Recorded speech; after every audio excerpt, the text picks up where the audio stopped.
happens. So we won't be able to approve. I'm not going to go then off true scripts that you guys requested, I guess, because we don't have everybody here. So with roll call, we have Nicole Pass here and Mayor Ross, Emily. I don't know who. Is that Alex?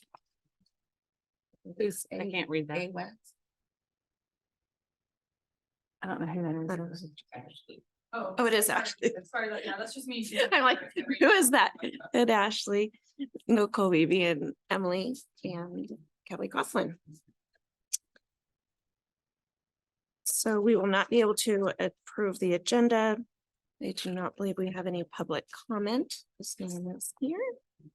So shall we go on to council liaison report? Is that Nicole? Nicole, do you have anything for us? Oh, yes.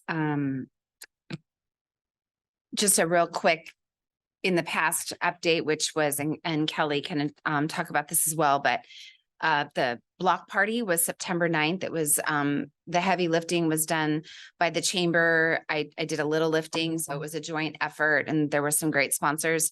The theme was international as part of Welcoming Week. It was a really amazing event. Lots of attendees, lots of activation. I think we've got something there, and Kelly and I will continue to work together and find the funding to make it happen. We also, Kelly and also another joint partnership. It's been a goal of the chamber and a goal of the city for actually this administration and last administration, and that is to bring back the Ridge Merchants Group.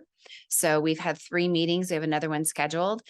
Great energy, really good group of people around the table. And they also shared with us that the block party, I think it was Rio Bravito, the Healing Garden, and Kelly, who else was there? Saints and Scholars had banner days. So we heard feedback from the businesses that event helped them. So that will continue. So along with the work that I do with the Ridge Merchants Group and the Downtown Merchants Group, we will be bringing back for the 2nd year in a row, a collaborative, progressive effort for the Halloween event.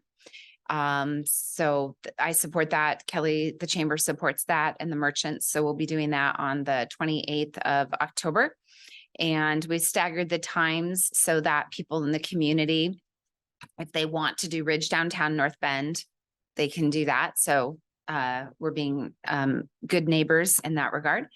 And I am looking ahead to the holiday lighting, working on that, getting the contracts done, working with staff. That's a big lift. Our Parks Department is down 3 people.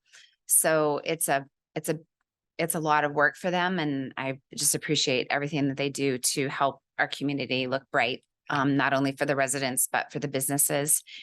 And the tree lighting will be December the 2nd. I've, again, as like being a good neighbor, I've adjusted the times. So instead of it being 5 to 7, it's 4 to 6. And so the train with Santa and the mayor will arrive at 5:30 instead of 6:30 to light the tree. And that will allow for North Bend to do their event later on in the evening. And again, that feedback, people like to attend both, or if they have children that perform, maybe they have their elementary school here and then their middle school in North Bend, families are divided. We don't want that. So that's what's going to happen at that event. With feedback to the block party, I mean, the community. Oh, yes, you were there. It was so awesome. It was really, you guys did a great job. And then, the Facebook feeds of go visit this, go now, just there was a lot of chatter around it of support and just excitement. Right. So good job. One other thing I'll say, it was a request of city council that the city have an outreach booth for the community center pool expansion. And so we took an opportunity to do outreach for that, as well as outreach on a recently approved splash pad.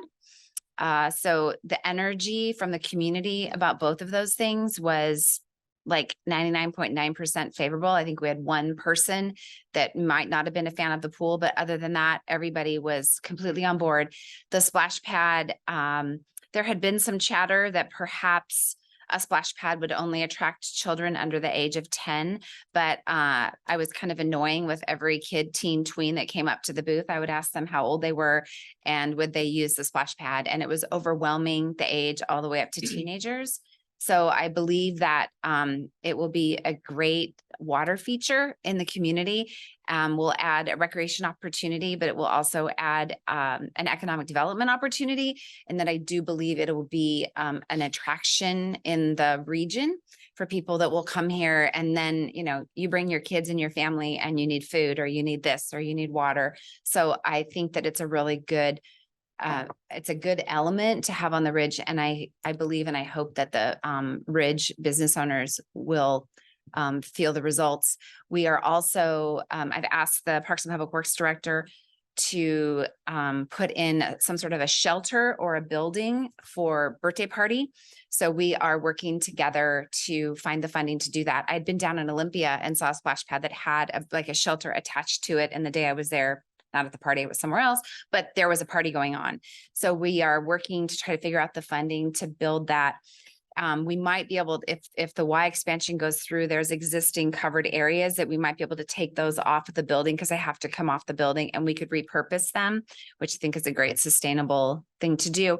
Regardless, we'll have this shelter and there can be some cost recovery and there can be a revenue stream from the birthday parties and the parties that would happen in that adjacent shelter.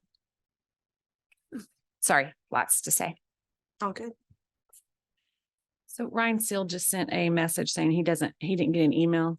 And if somebody would send him the link, he would get on. I'll do that. Okay.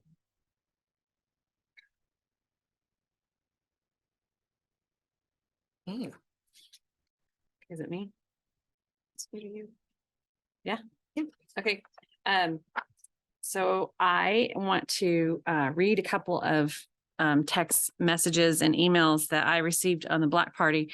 And so I just think it's really, really important. And those, I'm Kelly Coughlin, by the way, from the Snow Valley Regional Chamber. We really wanted to make sure that that block party was done right. And so I want to read a couple of these. This is from just a couple of the people that came to work. It said, thank you so much for initiating and executing such a fun-filled day at the block party today. You went above and beyond to represent our diverse community and giving the opportunity to showcase our culture and talent. And then hang on, there's one more. And the other one was, you have done an amazing job by bringing all the small business together, giving opportunities to performers, which is very empowering and commendable. You have certainly created a history for Snoqualmie community, which is also going to be a gateway for new beginnings. Cheers to our international performances. So I think that was a really amazing thing. And I just wanted to let you guys know that the block party we hope to make it even bigger and better next year. But we're not, we've been asked to not call it international, but cultural, like a cultural block party. And so that way it works for all the different cultures that are not international. So we're going to work on that as well. So that'll be the only change I think for next year will be that name change, but very excited about that. And if anybody else had any questions on the block party, I'd be happy to answer any of them. Nope. Okay. And then really quick, I just want to tell you some of the other things that we're working on. And I got a phone call this morning. And I don't know if there's a possibility, and I think Mayor Ross is on here, right? This morning there was another huge accident on SR 18, and there was no indication on where it was, or the police were already up there, and people were still getting stuck up there for over an hour, 2 hours. So this is happening more than you can ever imagine. It's almost an everyday occurrence up there. And so a lot of the business owners, especially the bigger businesses, are asking if there's some way that there is some kind of trip mechanism that lets people know the police were called or something, because it didn't even show up on any of the maps, nothing, that there was an accident that happened up there. So what it does is creates chaos for the business owners, for their employees not coming in. And if they had known, they could have gone around, which would have just been a 12 to 15-minute delay instead of a 1, 2, 3 hours. Some of it's been even up to 6 hours late. So I'm just asking that maybe the city, maybe if it's us, that please empowers, asking that there's some way to trip some kind of mechanism to let people, even if it's the police or the fire or whatever it is, to let people know that there is an accident, would be very, very, very tremendous. Especially we're going to be doing this for the next 5 years.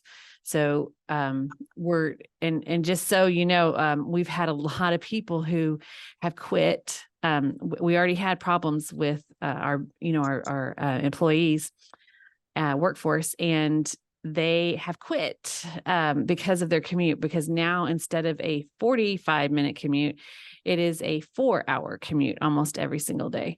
So we're losing people left and right at different businesses. And so that is not a good thing. So if we could just get some more information and have more just people, talking, communication on what's happening too, and let people know they can go around. We are working on trying to figure out a shuttle that goes around SR 18. So I'm working with the casino on that as well. And so I'll come back and let everyone know about that. But it's becoming a big, big, big issue. So I just want to have that. Really quick, we also have a luncheon next Wednesday. It is AI, artificial intelligence. We have an amazing speaker, Lucas Haynes, who actually works in Microsoft as one of the leads in AI development. And he's coming to speak. And we also have David Boslin, who is an attorney, who also is coming to speak about what is legal on AI. And so you don't want to miss that. It is at the club at Snoqualmie Ridge. And it is, again, September 27th at 11:30. It's going to be an awesome thing. Tonight, we do have an after hours. If anyone would like, it's free just to come up. It's not here in the city. It's over in South Fork. And we will be doing a $1,000 giveaway again this year for Christmas time. We had a huge, we had a lot of people that did it, and it made it a huge impact for our business owners. So we're going to try and do that as well. And let's see, we are doing a, what is it? Candidate Forum, October 16th. It's at North Bend Theater. That will be the mayor's and the city council candidate forum. And then we have one other one, which is October 16th for the North. It's the candidate forum. And then we have the school board candidate forum, which is October 3rd. And that is going to be held at the high school. So don't miss that one. And this weekend, I hope you guys come out. There is a called Art on the Rails that is with North Bend Arts and Industry and the Art Commission, Snoqualmie Art Commission, sorry. And it is going to be our first of its kind. And it's they've got, I think, over 60 artists that are coming for both ends. It's going to be at the train depot here in the Snoqualmie and also the train depot in North Bend.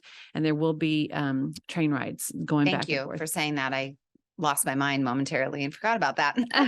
No worries. I knew. Well, that's why we Got work me. so You close got together. me. Yeah, I gotcha.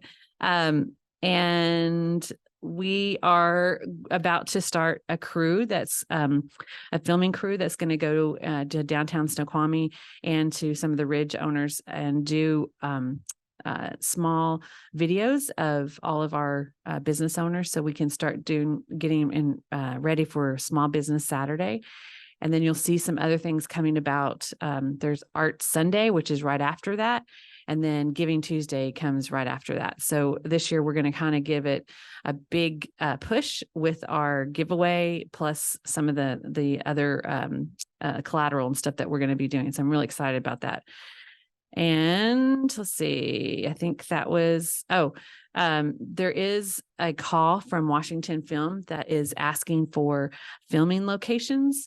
And this year we didn't have as many films done in the valley that we have in the past. And I think for this, even for the Christmas time, I would love to see us. I've been trying to really get this through to everyone, is get your film sites onto the Washington Film. And I'm going to make sure that that gets out to everyone in the city as well. I think that's it.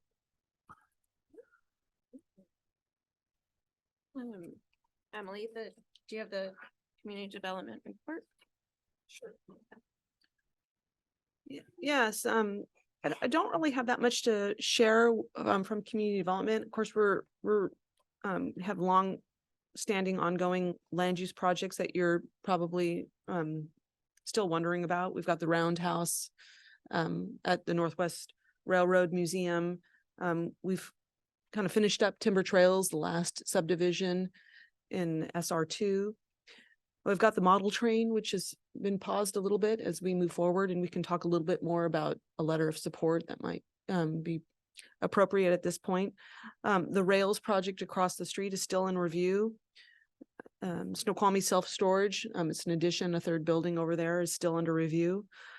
I'm not sure if I mentioned it last time that we met, but Crab Commercial came in. It's a new commercial building on Railroad Avenue. It's a 2-story building that's proposed, a little over 2,600 square feet. The city just issued a new wireless permit for a new antenna on one of the commercial buildings on Center Boulevard. And we continue to work on the city's comprehensive plan, and that's on the agenda tonight. One of the issues that was discussed at the Planning Commission did come back for the EDC for further recommendation, and I know that we've talked about, and we will talk about that, later this morning. But it revolves around the Woodman and a policy that would help support and encourage that building to come off the ground again and start operating and attract new business and new tourism. In a nutshell, that's all I have. We do continue to issue building permits and business licenses and sign permits. So I'm happy to answer any questions. Is there a new building permit where the old city hall was by the Bindlestick? Not that I'm aware of. Not that, I believe that they checked in with the department, and the work that they were doing, the tenant improvements that they were doing inside did not trigger or require a building permit or any sort of work. I don't know if a business license has been activated. Would you know, Ashley? For which business? I unfortunately don't know the address. It's the gray building that's right next to that building, the grocery store, Snoqualmie Market. It's in the plaza where the Mexican restaurant is.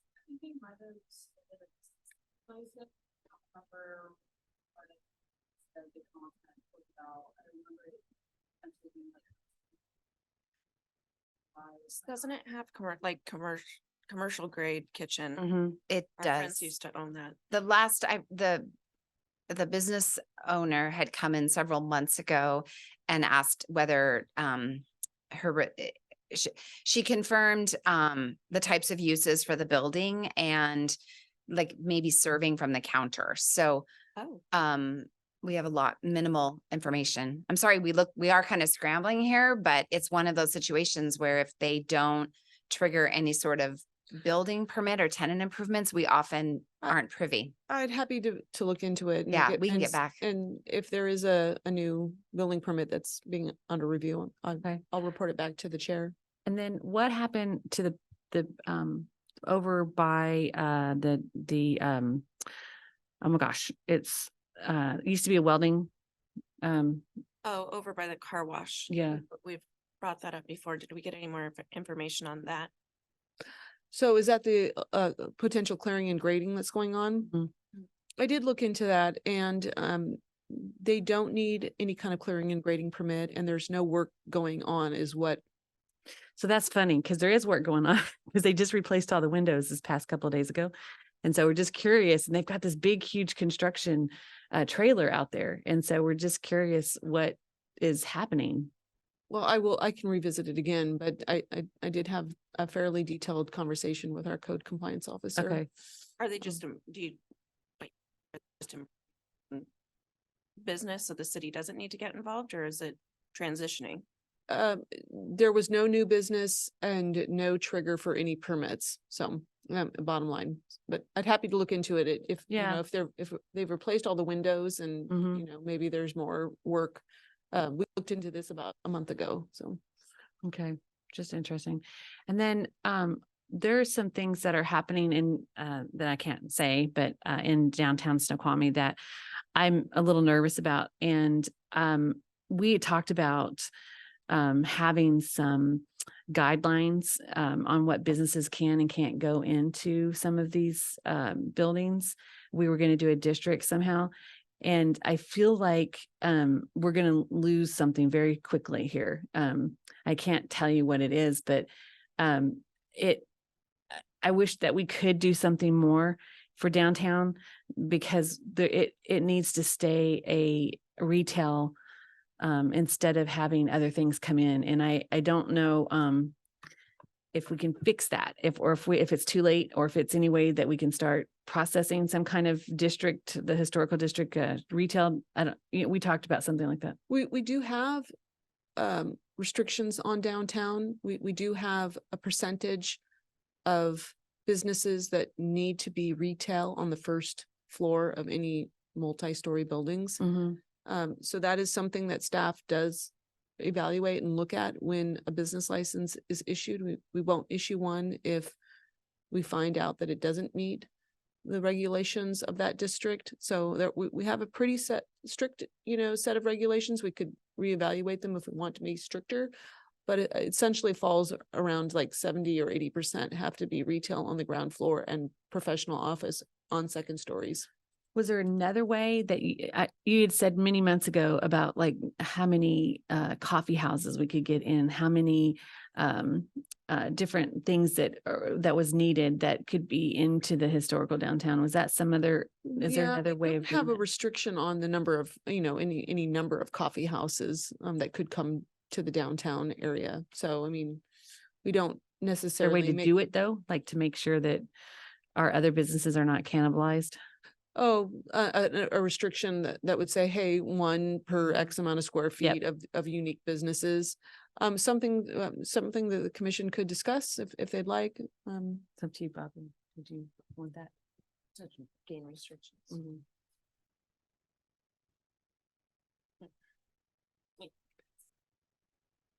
Yes and no. I think I would rather bring it up when there's more.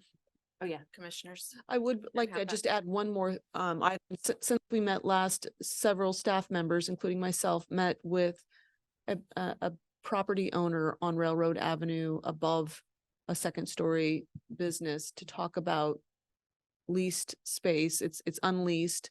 You know, he did, you know, he was interested in showing the space to us and gathering up some ideas of what might be a fruitful business. What kind of business would the city like to see there? So lots of ideas were thrown out. One of the ideas that he really enjoyed was a potential boutique hotel. Some of the other ideas included a mall-like facility where lots of different vendors would, you know, be located and display their goods and retail. So I don't have any more updates on that. So, Mayor Ross, do you want to give us your report and update? Yes. Can you hear me? Yes. Yeah. So a couple things. So first of all, I've been out of town, so I'm sorry that I missed the cultural block party, but thank you for throwing that. I mean, it sounded like it was fantastic. And the pictures that I saw on Facebook were amazing. Kelly, you mentioned the accident on State Road 18. I did see it on the news this morning, and so I'm not sure why it's not showing up in Google Maps and other things, but that's something that I can talk to Dana about. How can we get, you know, the information out there and who and where to share it. So I guess a couple of things. I sent out an email that kind of gives the mayor updates, but one thing that's happening is next Monday, We're meeting with our legislatures. We're actually gonna have a ribbon cutting ceremony on the parkway, thanking them for the funding. And now that the repaving is complete, there's still some things that need to be done, like the restriping. But we're gonna, do the ribbon cutting, then we're gonna walk over to the community center and give them a tour of that and kind of talk about, we have some concept pictures that we will show and request state funding for that. And then we'll actually come back to council chambers. We have a workshop plan to actually talk about legislative priorities. And one of them is funding for the community center expansion pool. We should also hear from Washington State Commission soon, maybe this week, regarding our application on turning over the parkway jurisdiction to WashDOT. So if that is approved, then I believe it still has to be voted on at the legislative session. Yeah, and if that's approved, then they will actually take over future maintenance. And then I and our council are meeting with Snoqualmie Tribe later this week. This will be our second meeting to talk about the model train project. And so looking forward to that discussion. I will state that when their letter came out, it stated, "Oh, we have been updated." I had numerous meetings with our council liaison as well as the chairman on the model train. So we'll continue our dialogue with them. And let's see, there's a survey. I don't know if any of you received the card in the mail to do the city survey. If so, please complete it and send it in. I think you can actually, there's a code that you can actually do it online, but that will give us a lot of information about housing and transportation, outdoor recreation, education, and civic engagement, among other things. So, we did a survey, might have been 2019, and it's the same company, and so we actually will be able to benchmark against what it looked like about 4 years ago. Emily mentioned about a letter of support. So we have a couple projects going on, and one is the model train, and the second one is consider expansion and pool that we could use economic EDC letter of support. So if you can discuss this morning about, I guess you can't vote on it if you don't have enough, you don't have a quorum, but think about that, and the city can actually draft a letter for you based on what the overall goals are, and looking at the comprehensive plan policies you guys have created, tying those in. How do these projects tie to those? So hope you will consider doing that. And I guess the other thing is just kind of overall nice job on the EDC policies for the comprehensive plan. I'm going to be hopping off a little bit because I have to go to another meeting. But I think one thing to consider, I was looking through it, there's really, everything you tied in there is very important. But I think, I saw 1 or 2 items on retaining businesses. There's a lot of recruiting, but how do we ensure that we keep businesses that we can?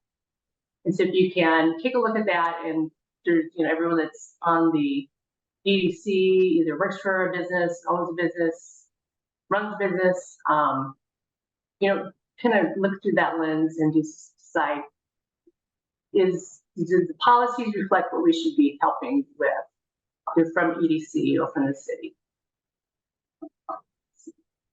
And I think the last thing is in November, I'm asking each of the chairs of the commissions to present on what the accomplishments have been for the commission that you chair. So Bobby, we look forward to your presentation. We'll give you more information. It'll be like a PowerPoint with just a couple points, whatever the EDC decides that you should present, and we will prepare that for you. So anyway, that's all my comments I have. So I am curious about the candidate forum on October 16th. Is that for both cities, Kelly? Yes, both cities. It is, okay. Yeah, it's Mayor Rob McFarland and Mary Miller for North Bend, and then both cities, city council. Great. Good. Look forward to it. So do you have any questions for me? No, I don't. No, Mayor. Hi, Mayor. It's Nicole. I wanted to tell you that I believe we do have quorum now. So I just wanted to update you we have 4 on, Bobby. We have you, Nicole, Ryan, and Rob. Just popped on. Okay. Yeah. Yeah. Better late than never. That's good. That's great. And so, Mayor, the 2 letters of recommendation that you're requesting from the EDC is for the model train and for the Y expansion splash pad. Is that correct? Community center expansion and pool. Okay. The splash pad's approved and that's in the works now. So we're looking, we still need additional funding for the community center and pool. We have some funding. I'm still working with the school district to see if we can get additional funding there, and also through the state. And also just, our council would like to hear from EDC and other community members about, is it important to them that we figure out other ways to fund this? So that'd be helpful. Yep. Yeah, thank you. Thank you. Okay. So I think next is our guest.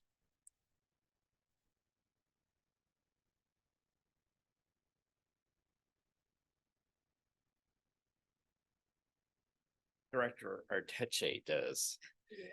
Good morning. I'm Rob Watton from the Snoqualmie City Council, and today's a very fitting day to be here because we're bringing back something that actually started here at the Economic Development Commission, and ironically, it started with SR 18. It was conversations in this commission back in 2014, 2015 about the need to bring communities together.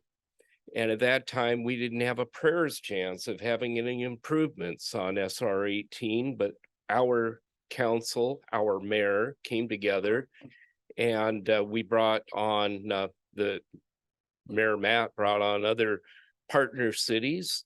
And as things progressed, we were able to get a huge accomplishment to make SR 18 the #2 project in the state under WashDOT.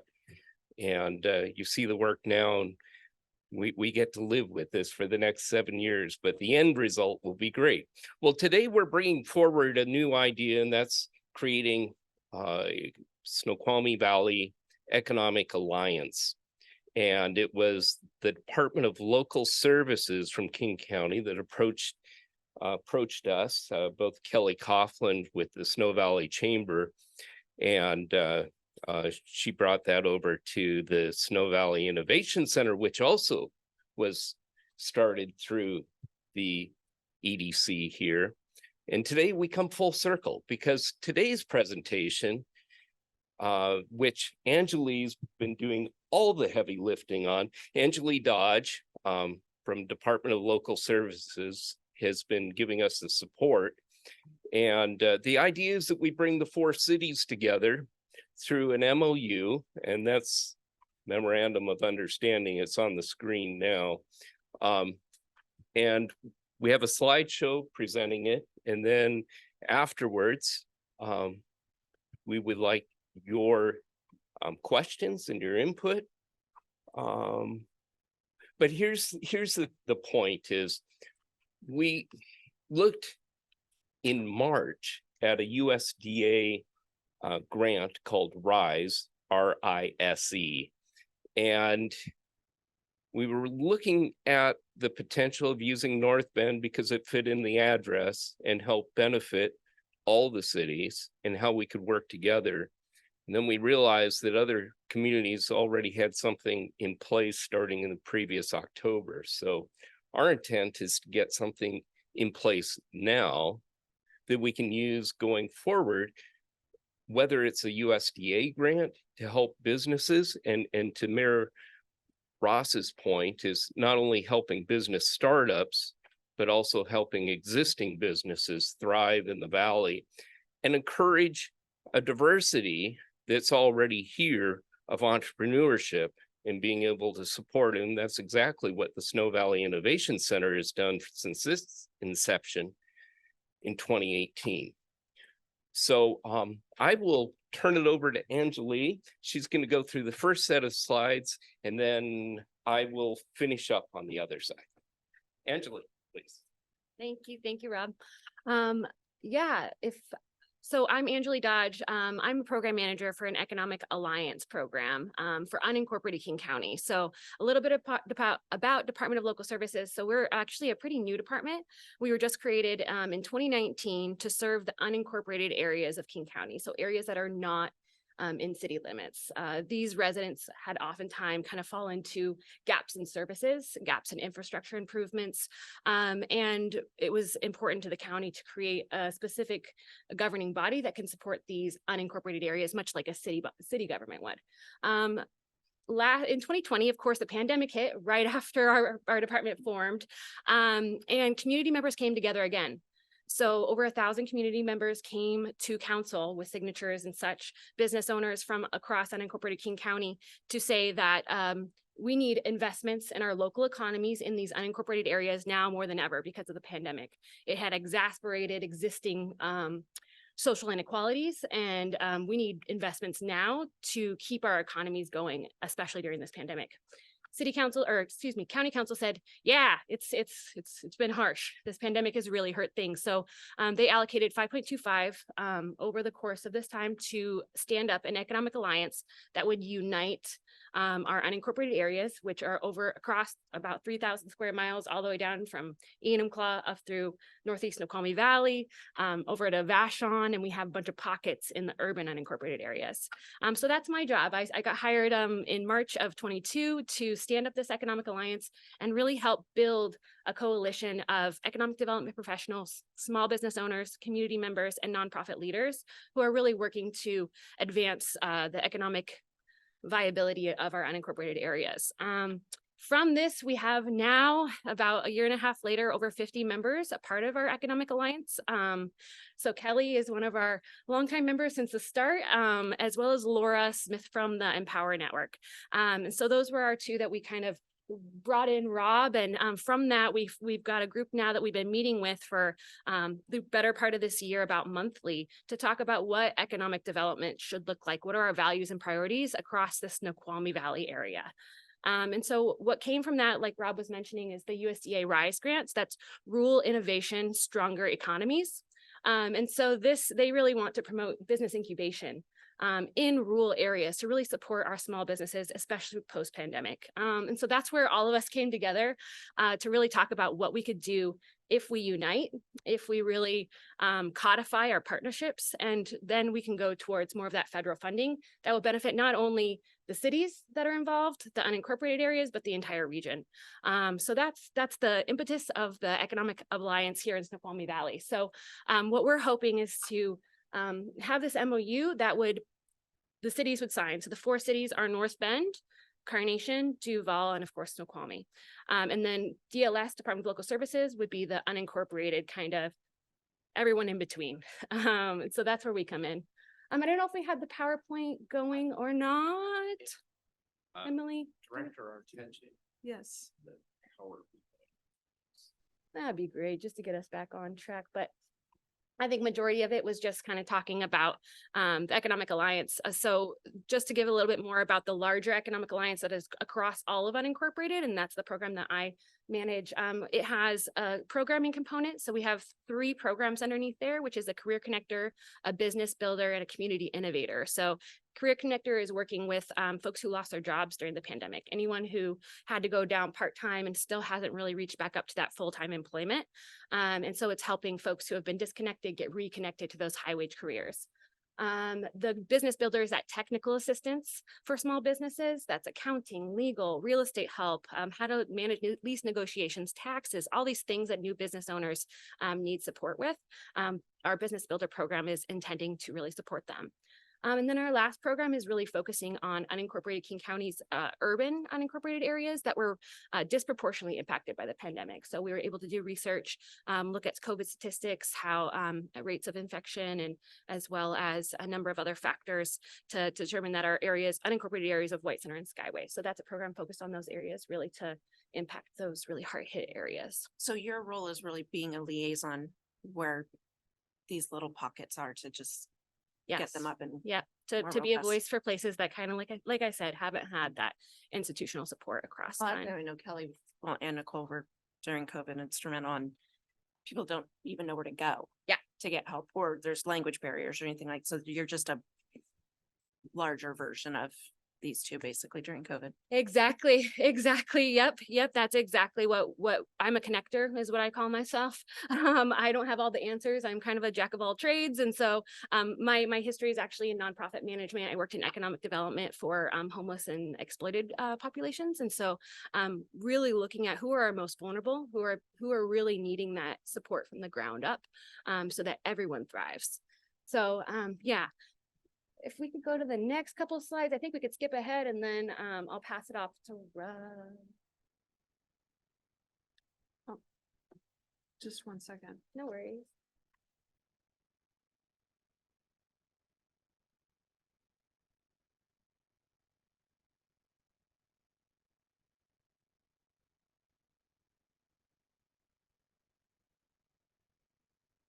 Beautiful.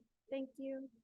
Yeah, block parties. I was so enthused to hear about your block party. Congratulations. We've had block parties across our unincorporated areas this summer too. It's been a really busy year. And I think it's just so perfect after COVID. It's what we need is to really come together. So these are some pictures from our White Center block party that we just had.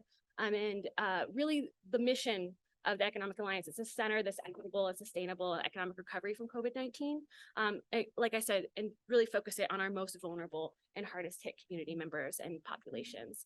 And we really want to co-create these pathways to economic recovery with those in unincorporated King County and beyond with our cities, of course, who were hit hardest by the public health crisis.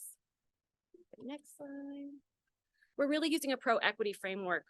We know that all of areas in unincorporated King County are really diversifying and becoming more nuanced. And so we want to really challenge business as usual to make sure that equity is infused in everything that we do, knowing that the journey towards equity is a little disruptive.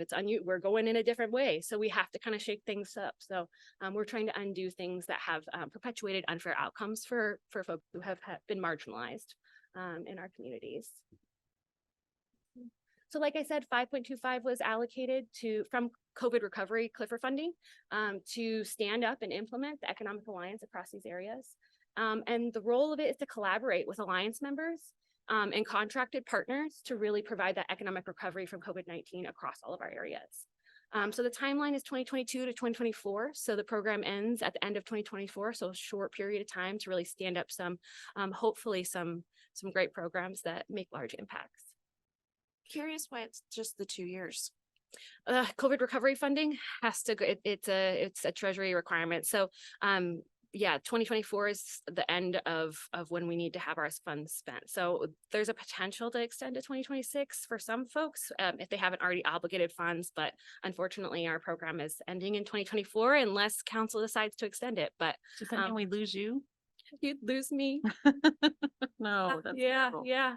We don't want that. No, I'll still be here. I probably won't disappear into the ethers, but yeah, the Economic Alliance, unless something happens to keep it going, will end in 2024. So we are a partnership structure is made up of our community members and small business owners, community-based organizations, and then of course our government and chambers. And like I said, we have three kind of pieces of it. So we have our programming that's really working, that's the hands and feet in communities. That's really enrolling folks into our programs, helping them get jobs, helping their businesses thrive, and really building that community in our unincorporated areas.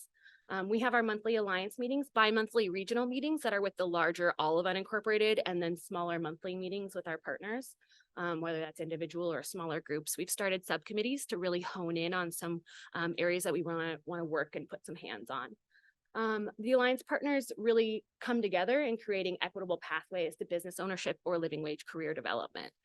So that's kind of where we are right now. And that's what's brought up this incredible work that we've been able to do around an economic alliance that's really in Snoqualmie Valley specifically, and uniting these cities here so we can hone in geographically on these areas.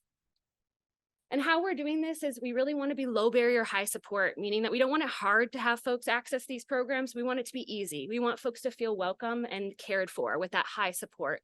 We don't want it to be a one touch and done. We want relationships to really be built, so we can usher along small business owners and folks who have been displaced from their employment.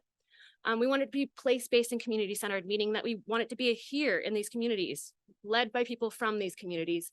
We had a lot of folks apply for our RFP that were from nationwide entities that were hoping to come into our small communities and make an impact. And we felt like that just didn't feel right. We wanted this to be from the ground up. And so we want it to be happening in our unincorporated communities and beyond, and done community-centered by the people. And then, like I said, relationship-based, because we know nothing can happen without trust, especially if we're talking about small business owners really opening up their books, their struggles. It's sensitive. It's their heart, it's their passion oftentimes, and trust has to happen and be there for us to really make an impact. Yeah, and then I'll pass it up to Councilmember Watson. Thank you. Thanks, Angeli. She makes me look good. So, a couple things is, one of the initiatives that came out of the Economic Development Commission here were job fairs. And then when COVID came along, we started snowvalleyjobs.com.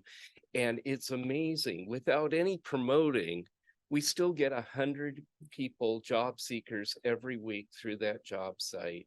And it's just another kind of extension of some of this work that we've done. The other interesting thing is the USDA grant, even though it applies incredibly well here and in Carnation and Duval, the only address that it qualified for was our office in North Bend. So we get to share the wealth of an address, I guess. So that's all good. So just walk through, let me walk through a couple things here. The Snow Valley Economic Alliance, what we started with was the Department of Local Services, and we've moved through and we have engaged all 4 cities in this effort, as well as Empower Youth. And we have discussions with Mountains to Sound Greenway, and they're ready to hand over, is my understanding, the Savor Snoqualmie to our organization and all the branding they've done to. And Kelly has been an incredible. I thought they were partner. giving that to me. They've given that to you. Well, I keep getting different messages. So anyway, it's in our group's hands through Kelly. So we'll keep that in mind.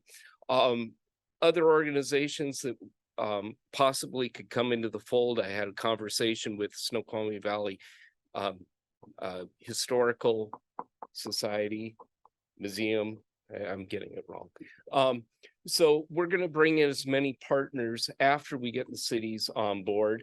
Then we're going to be looking at grants like incubators and other possibilities. But here's the beauty of the way we're setting this up. If the city of North Bend and Snoqualmie decide that they want to apply for a grant, we already have the structure in place. If it's just Duval and Carnation, the structure is in place. And that was one of the requirements of the USDA grant, is to show that you already have support of other community organizations. For each organization that comes on, there'll be a separate MOU with that organization. We will put a time frame on it. Angeli and I spoke about this yesterday, and we're going to set it at 3 years or 2 years or for a review. But there is no financial commitment. We'll go to that in just a moment. And then we are leaving this open, and I'll explain it in the next slide so that we can bring on an additional government that we believe should be a part of this. Emily, if you wouldn't mind going to the next slide. So there's a whole host of things that we hope to accomplish. And as I mentioned, to honor the historic role of Snoqualmie Valley, and I have not had these conversations, we have not had this discussion with the longest stakeholders of the valley as we go back centuries of history here, and we want to make sure that we leave that opportunity open. The next one is Green Jobs is a huge initiative of King County and federally, and we want to make sure that we embrace that. And as Angeli mentioned, diversity and equity, the recent study that the state did on our schools here in Snoqualmie Valley, what's interesting is this: 10th grade, 65% white, 8th grade, 55% white, 6th grade, 45% white. And what's important is our community is changing rapidly, and we need to support it through our government and through our services, that everybody's included. We want to preserve the rural character. We want to support entrepreneurship. We want to create economic empowerment. We want to instill curiosity, especially in our kids, as they're looking at local businesses and how to make things thrive. One thing that is incredibly important, and that is our infrastructure between the four cities, and that'd be 202 and 203 corridor, from roadways to broadband. And then lastly is preserving and supporting local businesses. Things to note: the MOU outlines economic development values and priorities, which were identified by city staff and community partners who participated in monthly meetings, as Angeline mentioned, from March to September. And there will be no costs associated with this MOU. When we go out for grants, there may need to be a component of partner cities or King County being able to match those grants. So there's no cost at this point. And lastly, here's the timeline. So we're going to be going out making presentations to the other 3 cities in the similar fashion. We'll come back to the city councils as the MOU goes through discussion. And we hope to have everything done in November, December. And then starting in January, be able to begin applying for grants as they come up. And then lastly, any questions? Comments? Can I just comment on your statistics of the age groups? It's early, not enough coffee, of the diversity in schools. I've, as a parent and someone involved in the school system for a lot of years, I've seen it, and it's really interesting to have those statistics to back it up. And this community, when I came here in 2018, I saw it, and I saw it increasing. And I think I just like that there's numbers to back it up. And I think the event that Kelly did with the Welcoming Week and the International Week, they complement one another, or it validates all of it. And that was great information. Yeah. Statistic geek here, Yeah. And I think, the international event, or which will become the cultural event, can be really a huge success. I mean, we've already seen it this year, but it will just grow tremendously. I know that's not the meat and potatoes of your presentation, but that really just stuck out to me. Well, and I think that was one of the big things that stuck out to us, and I think was one of the impetus of us really coming together. This was a stat that Laura at Empower used. They brought up several times that our communities are changing. And we're seeing this, if I look at urban unincorporated, we're seeing displacement from our urban areas. Yeah. So it makes sense that they're being displaced to these more rural areas so now there's changes here, right? So this adapting is part of what we want to really pull into these alliances. How can we really come together to adapt to these changes, both COVID changes, both environmental changes, and then of course our changes to our demographics and our communities actually. Well, And again, as a little nugget follow-up, it's something that we heard when we did our outreach for the comp plan with the different businesses, and the desire for, in this area, an international grocery store. And that there's nothing in Sammamish, there's nothing here, there's nothing in North Bend. And, that could go a long way in our community. So it's, when people want, or children especially, they want to see themselves represented in their community, in media, all of that. And I just think it's important. So thank you. Thank you. One other comment: creative economy is another initiative of King County. However, the state of Washington does not designate rural King County as they do other rural counties. And this will give us the legislative backbone for us to go out and say, treat us differently so that we can get more film done here with the tax credit. We can incentivize those filmmakers to come here over other parts as well. And it just puts us in that fair balance. And that's what it's all about. I mean, when we talk about equity, we're talking about not only demographic equity, but rural equity as well. We just want a fair shake. Any other comments or questions? So I will echo the mayor's comments. It would be nice to have the support of the EDC as we go to council eventually through this process. Behind the concept, we don't have to get into a lot of details, I don't feel, but it would be awesome to have kind of the stamp of approval from the Economic Development Commission. So with that in mind, do you have any questions? What would that look like from us to support you guys? Be a simple couple sentences. Do you want a So- letter of recommendation Yeah. to move it forward? Because we are kind of on that path of, So there's one thing that needs to be fixed. Go back to that one slide. Sure. So one of the things that I've already had a lot of people comment on, what you're going to be helping on, we can't put that it's for helping the Snow Valley Innovation Center. It can't be in there because it's not this is not for one nonprofit. It is for the whole entire group. And so for us to be backing it, it needs to also state that. Because the way it's said on there was that it was going to be helping Snow Valley Innovation Center with their stuff. And that's not acceptable to all of the other groups that we've been talking to. So that needs to be fixed on that. I think that my understanding, correct me if I'm wrong, is that it would come from the Snow Valley Innovation Center as the entity, the nonprofit entity that asks the cities to sign it. So that would be the only, but it wouldn't benefit. Well, it does say benefit. Go the next, keep going down. Keep going down. I think it's, keep going. Yeah.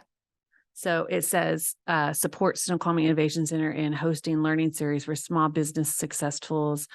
So that just doesn't need to be on there. Because as other nonprofits, and this is from other nonprofits, not from our nonprofit and from my board as well, it just needs to be, it has to be equal and it has to be, cannot be one nonprofit. Right. Yeah. Right. Okay. Yeah. We don't even need that line No. on yeah, there. No. Okay. Yeah, I think that when we were talking about what potential work could come in 2024, was talking about a learning series. So I think that was where this came in. But yeah, totally. The Snow Valley Innovation Center, I think, would be, like I said, the body that would be asking for the signatures for the MOU, the coordinating body, because it wouldn't be the Department of Local Services, probably wouldn't be any of the cities. So to have one nonprofit entity that is that kind of holder of it. However, the MOU would be clear that anyone who signs on is part of the partnership. Right. And And the that good needs to thing be about this clear. MOU is that it doesn't really by itself benefit anyone. It would be taking that partnership agreement and applying to future funding sources. That would be the benefit, right? But that would happen after everyone signs on, and it would be an option of those individual parties to go into that partnership together. But yeah, I hear that, and we should remove that specific. Yeah. When we started this, we had a whole list of all the things that we could do, and then it's like, well, let's not be that specific. Let's be more generalized. So anyway, good Good catch. catch Yeah. there. So do we still have quorum? yes. So ask out to the other commissioners, the city is asking for a letter of support of this project. So that would be whether you guys have any questions or comments online. Specifically to Rob. Nicole has a question. All right, I'm unmuted. Hey, so I think this is a lovely sounding partnership. I'm just curious about the different kinds of governance and funding allocation that will happen down the road. And has any of that been thought through yet? Or will that be developed once these groups come together?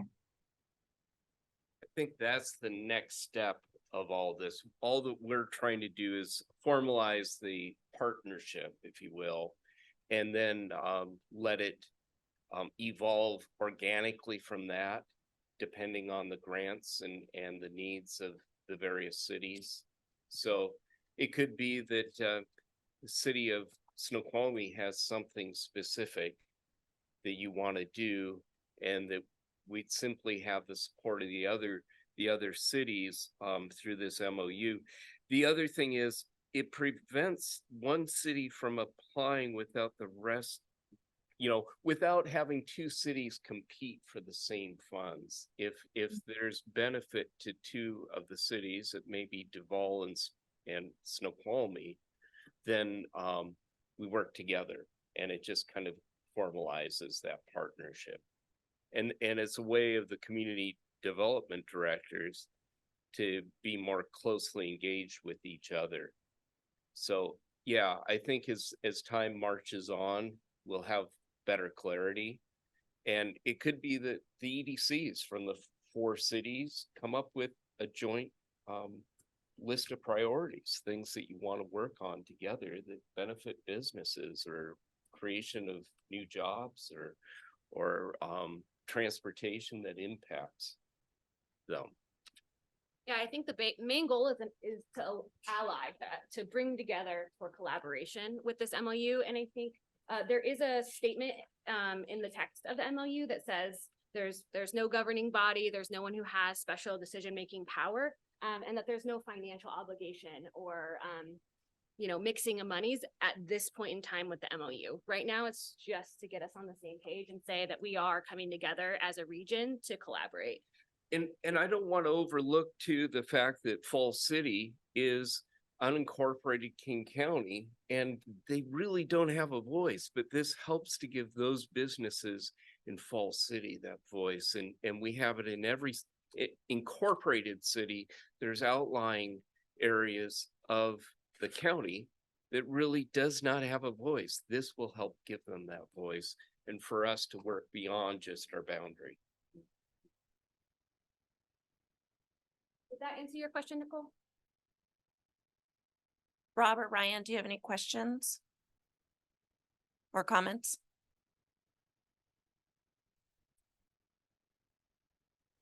No.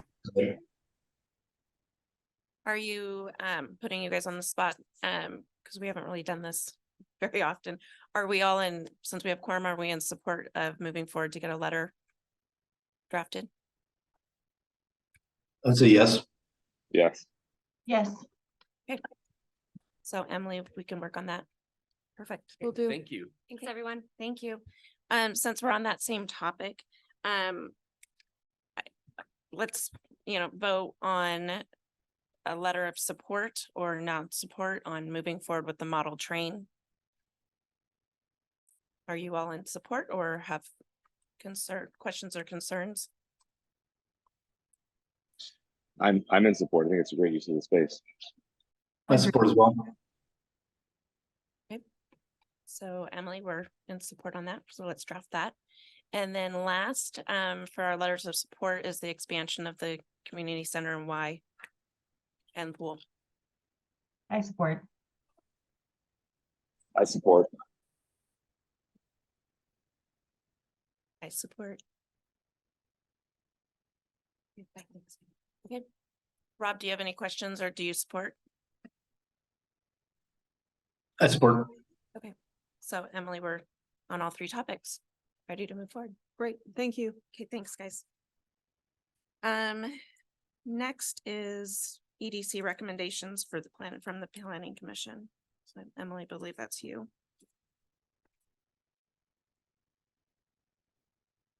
Yeah, so you will, good morning, Commissioners, Emily Arteche, Community Development Director. You'll see in your packets that the economic development element draft goals and policies that you worked on for so many months is back in your packet.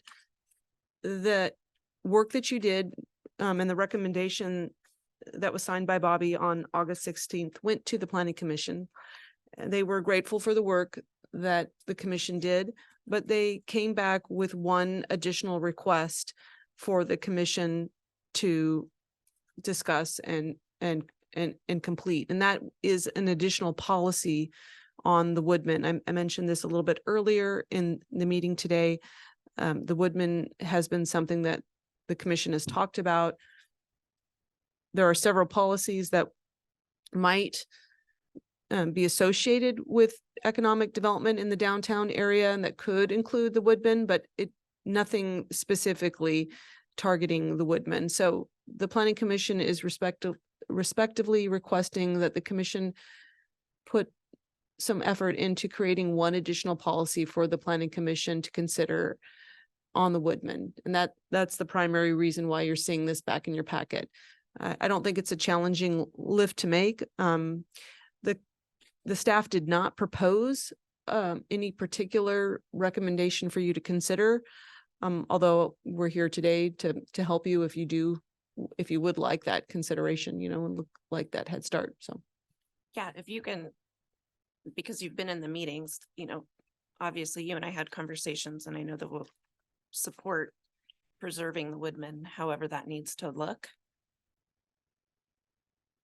So if you can help advise, start, maybe we can ask for council member Rob to help us move forward also in what you guys need that to look like.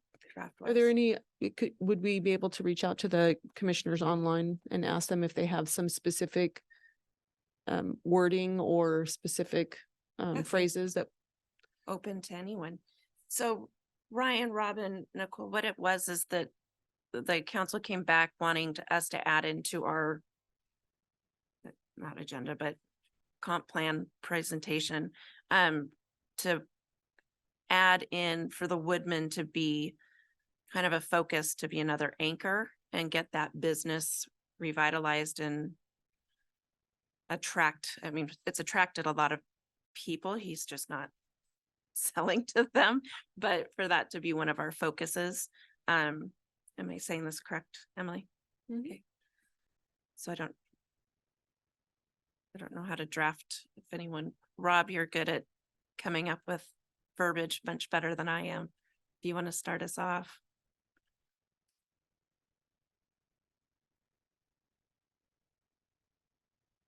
Is that directed at me, Bobby?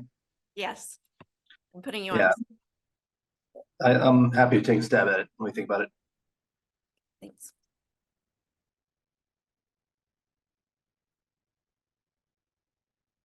And Emily, to correct, it's going to be under the MOU, correct? Just a simple draft. Is that where you're wanting to see it? a simple draft of a new policy? Yeah. Yeah, we would add it to the spreadsheet that we've been working off of, which is also in the packet material, and Okay. we could add just a new column there to reflect the evolution of these goals and policies. The last column you see, I think, are Rob's comments. Rob, you did spend quite a bit of time looking over them. So if you do have, I mean, I guess we could, Is this something that we should come up with something that kind of helps move the, well, is there a specific bullet point that you would want us to add it to, or to? it would be a Or new, just let it would- 4.13? it would be a new policy, and at the end of this spreadsheet, showing a new policy addressing the woodmen. So it could be something as simple as, the city desires to support and revitalize, the business, the woodman business, or a similar business, something along those lines. I'd appreciate it if somebody else has some additional verbiage that they'd like the staff to consider. Okay. Yeah.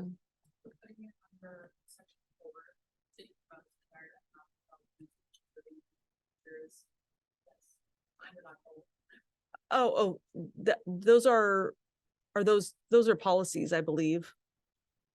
Those are all policies. I'm just wondering if Okay. there's a spot we can add. We could, Well, if you do want to just add something to an existing policy, that's fine. well, like if we look at 4.1.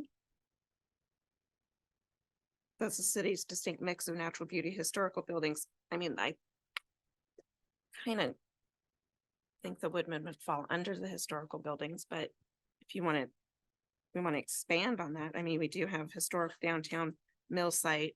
We could simply probably add in the Woodman. The planning commission did seem to hint at wanting a new policy that was just a standalone, somehow to get, get a policy that supports the Woodman or a similar business in that same building as the heartbeat of the city and kind of a expected experience that you'd have, for a visitor that was coming into Snoqualmie. So the way that they described it was, if you were going to go to downtown Snoqualmie, you would definitely want to stop and eat at the Woodman and then stroll around and look at the other businesses.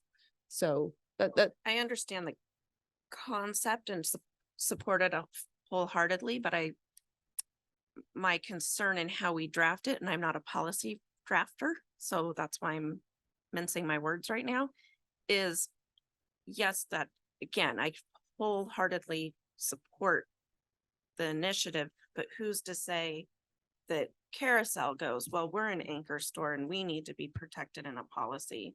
So that's why I'm cautious in how legally put myself out there or the commission out there. Who's to say that we don't put Cigelos in there also, even though again, conceptually, I agree wholeheartedly that that's an anchor that would benefit every business within the valley to get that up and running, and it's an EDC, could be an EDC focus, but I asked to the online crew, how do we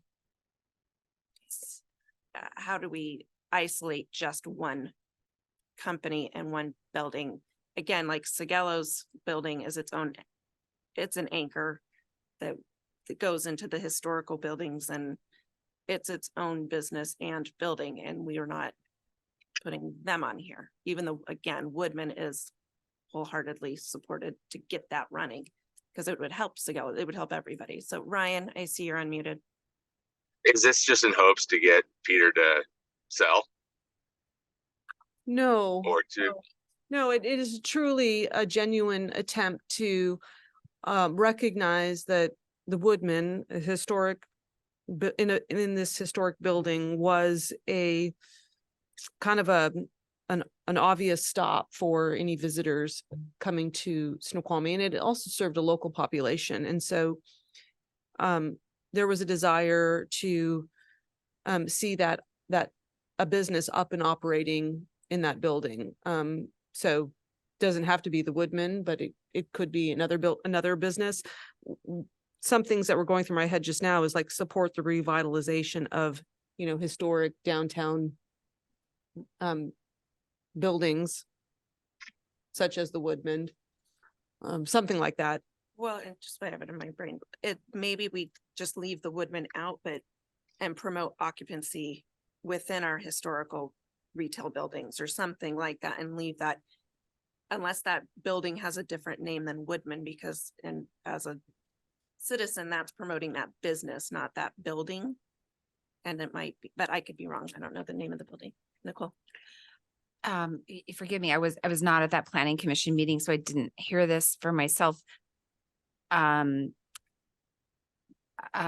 the energy that I feel to this again, wasn't there, is I believe the community as a whole, the downtown community as a whole, myself, the chamber, there's been, sadness isn't the right word, but disappointment that this key building in downtown with so much history, and also the Woodman the last few years when that restaurant was functioning, was a draw. It was a draw from people from the region. It was some of the best food that you could get in Snoqualmie, do I dare say. There's the fact that it's vacant is very disappointing, and that it's been vacant for several years. But I'm just wondering if to me, it would, now I'm speaking on behalf of the other businesses in my role at the city, is that I don't know if we can go in and I'll use the word target a business individually, but rather we could be more broad with the desire to keep the historic element and to have revitalization. But I just don't know if we're allowed to make that specific mandate. I guess it's just a question from Well, let's go to Rob real quick. Well, Rob online and then Rob and Jim. Yeah, for what it's worth, whether or not we're allowed to, I don't think we should be establishing policies that target specific businesses or properties. Can I also add, the city in the last few years, this was evident, especially during the pandemic and the CARES Act, and when the city was funding CARES Act monies, the city, we've identified our anchor downtown as the train depot, the museum. Our anchor on the ridge is Snow King. These are draws from the region. And then that's an anchor. And then everything else is an attribute. And I'm not saying that Sigillo is not an anchor. I'm not saying an anchor is not the right word, a draw, but the city has clearly, maybe on our own, identified the museum as the anchor downtown, and then we build off of that. I'm just providing some context and some history. I agree with Rob, not wanting to be selective of just one organization, but I have a potential policy that we could put in place that reads: the city of Snoqualmie supports the preservation and occupancy of key historic landmarks within downtown Snoqualmie. Keeping it a bit more broad. Oh, could I you like that. could you please repeat that slowly, and Ashley and I will both write that down so we get the wording? Sure. The city of Snoqualmie supports the preservation and occupancy of key historic landmarks within downtown Snoqualmie. I can read it one more time. Yeah, just a little bit slower. The city of Snoqualmie supports the preservation and occupancy. Preservation, occupancy. Occupancy and what? Preservation and occupancy of key historic landmarks within downtown Snoqualmie is what I had here, but we could broaden that to just within Snoqualmie if the ED. Yeah, we don't even need the extra word Snoqualmie, just downtown, period. Yeah. That's great. Thank you. That's great. Thanks, Nicole. And so we'll listen here, Rob Watton, and then I think Rob McDonald has something else to say. You may also want to consider, rather than naming a specific business, the intent is full service restaurants, and that is encouraging additional full service restaurants in the downtown core. And in doing so, the idea is that it would attract a high-end business similar to what was there without singling that out. And obviously, not only is that place suitable, but there are other places on Railroad that may be suitable as full service restaurants, with the idea that the economy would be stimulated just the way that the Woodman did previously. When you say full service, do you mean full service upscale? I mean, or 4-star, or I would assume Michelin. that today full service is upscale, because so many of the other restaurants that maybe were partially full service or not, it's more self-service, get it at the counter sort of thing. So Well, and I like if we could actually keep what Nicole did and add what Rob has, because that could tie together, but because not that the brewery is a landmark, but at the same time, that is a draw, and to preserve and keep that occupied could pull that all together. Well, to be fair, all of downtown, based on the boundaries that we've given, are all historic buildings. It's a historic downtown.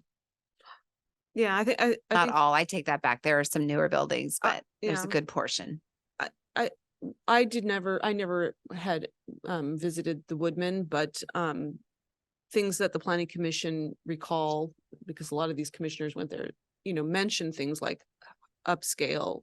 It was local menus. It was a steakhouse. So those are the kinds of things that they mentioned.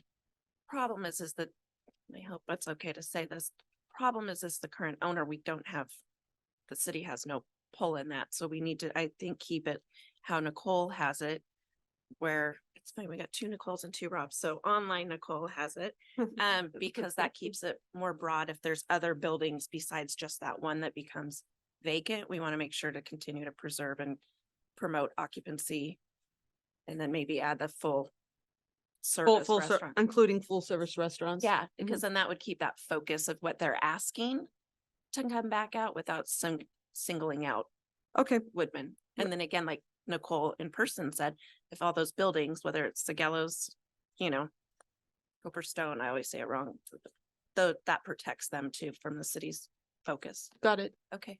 On Rob McDonald, do you have a comment? I did not. Oh, okay. Everyone online, do we support this policy being drafted somewhat this way? Yes. Well, we could also just use the term historic district. Here's my word. Where do you want to see historic district, Ryan? Well, like where we say downtown, I mean, because it's all part of the historic district of downtown. Okay. It technically is not in the district boundaries of the existing like landmark district or downtown. Yeah, downtown. So unless we go back through the, Scratch that. well, there is I think a push to, maybe consider or reconsider the boundaries of these, the landmark district or the downtown district or the Meadowbrook district or, So what is that building technically in? I think the building itself is historic, but the boundary of the historic district is not necessarily on that side of the street. I'm not sure. Ashley, could you verify that? Or It is certainly not within the historic district. I think it is one of the buildings that has been labeled a historic landmark. That I would have to double check. So would we want to leave it historic downtown and that encompasses all of downtown? I can share my screen just a second. I want to make sure we have the right word there. These are the boundaries for historic districts, downtown, landmark, and Meadowbrook. And the Woodman is up here, right? Like on this corner on Maple and King. So it's actually within the downtown. Yeah, it's within the downtown because it's the corner lot. I'm correct right here. So historic downtown or just downtown? Sounds like just downtown. Just downtown, yeah. I know there's a few layers on here that make it kind of a little bit hard to read, so maybe I could take off the zoning layer. I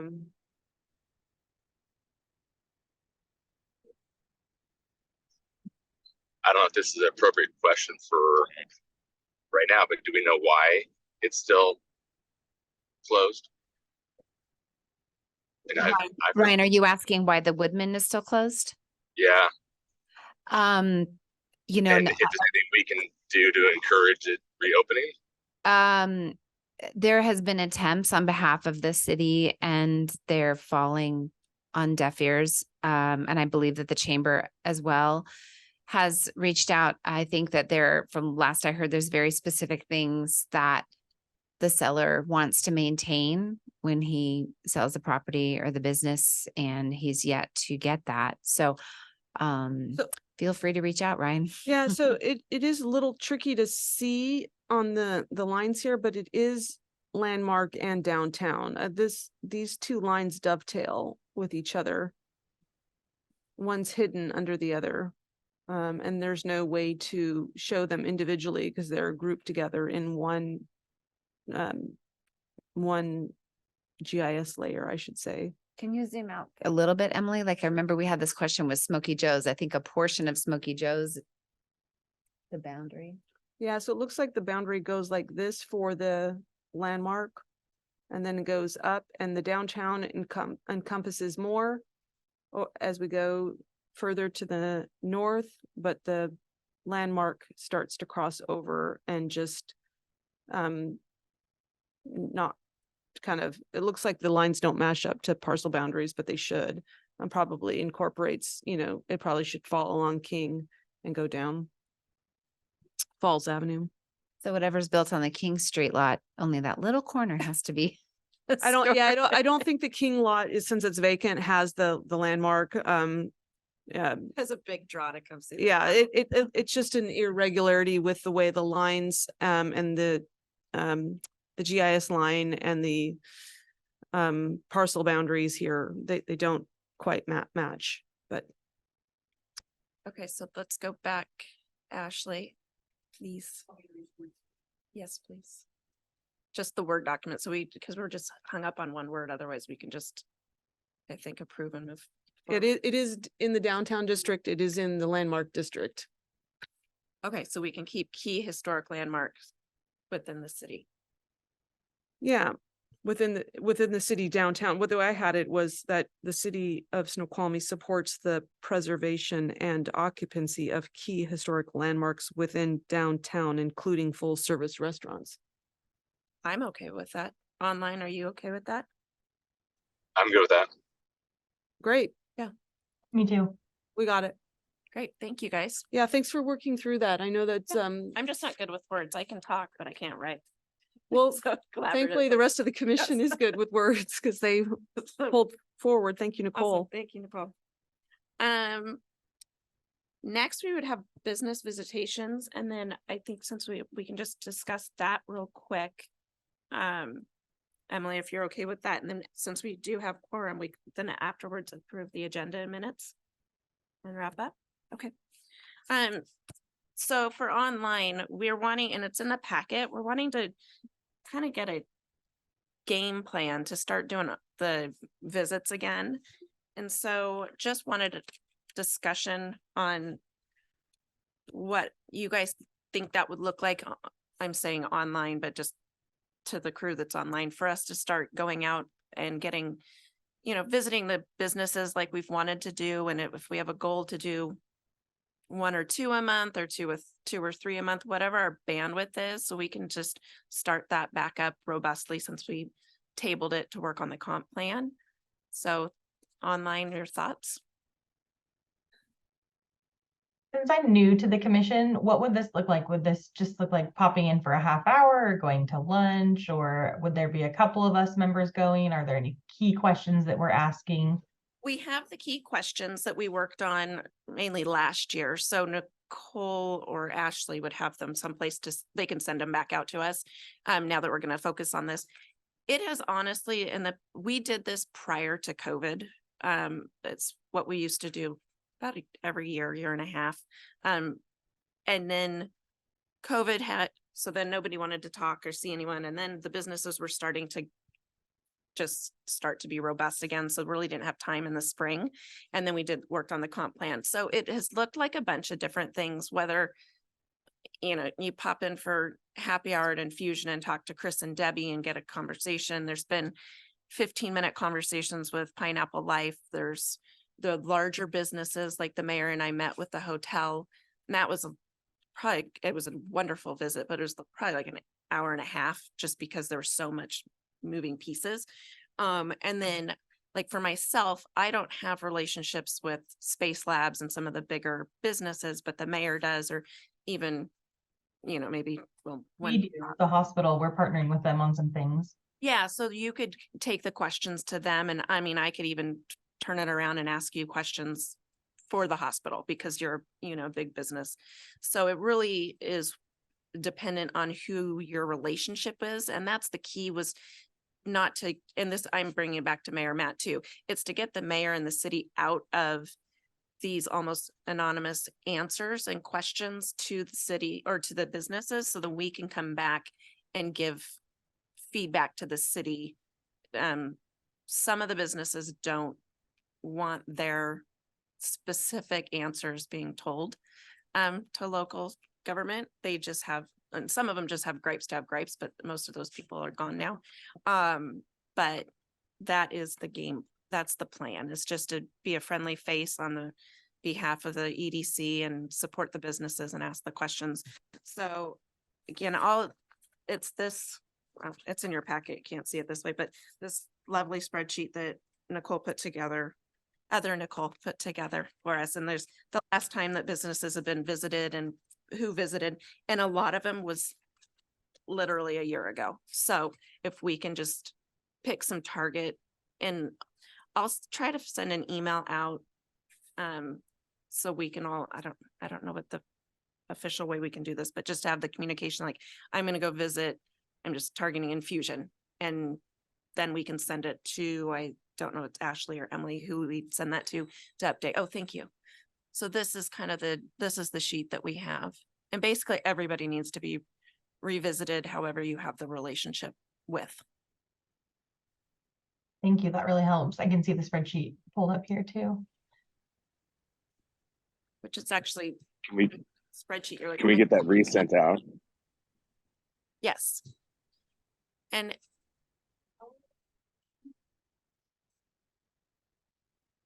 okay, perfect. So Ashley was just saying she's gonna get, that's part of the hiccup, since I don't think really any of us get the city emails for years. She's gonna do a new roster of preferred emails. Has to be CC'd through the city, even though we don't get them, but at least our personal emails can be in there. Which is how on or in person Nicole used to do it, would do both. So some people get their city emails, or if they do, and others don't. So Just one comment. You may not be able to get your city email if you don't have a log on and a password that are valid. And the city does cycle through passwords every 90 days. I'm kind of looking at our IT expert in the back. It's happened with other commissions. And so if you need assistance getting into your city email, we are here to help you. You know, I too have to go through the same recycling of new passwords every 90 days. And if I don't do that, I won't be able to access my city account either. I would encourage everyone to try and keep that updated. But we are happy to include your personal emails. Just letting everyone know that personal emails are subject to public records requests and searches. And so that information now becomes public. If that is concerning to you, then don't provide us that. But yeah, just having both, I think. Yeah. Sure.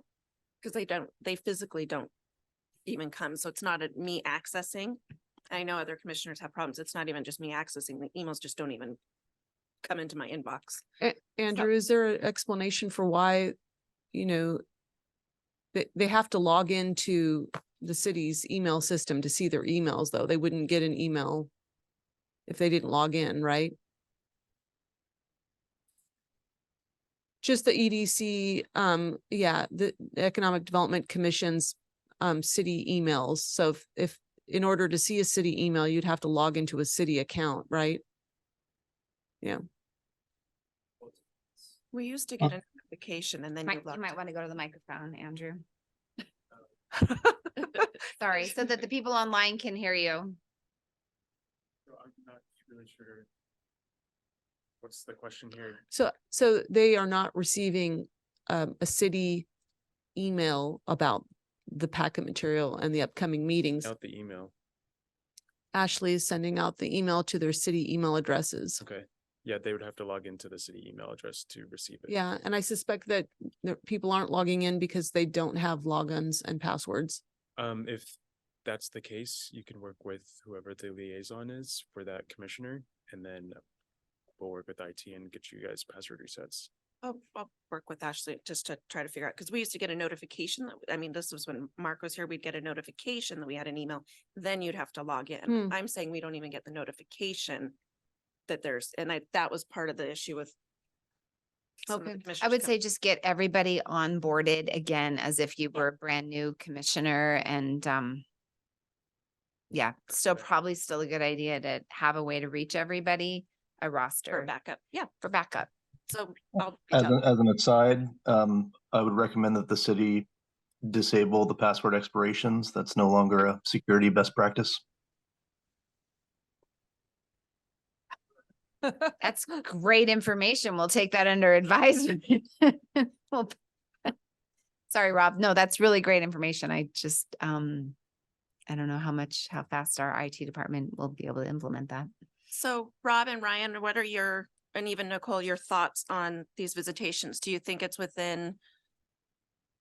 And again, then I'll email it out to the commissions, the rest, everybody that's not here too, and we can get it, just kind of a game plan of what's within your own, as a volunteer, what's within your bandwidth of your businesses to be able to maybe meet up with some of the people that you know. I probably know the least amount of people here, but I'm happy to get out there and meet them. And I think I could commit to at least 2 a month. I think I can do something similar. Same. Okay, so maybe we'll just set a goal for us all to just try. I mean, it's actually a lot of businesses. If everybody hits a couple a month, that would be great.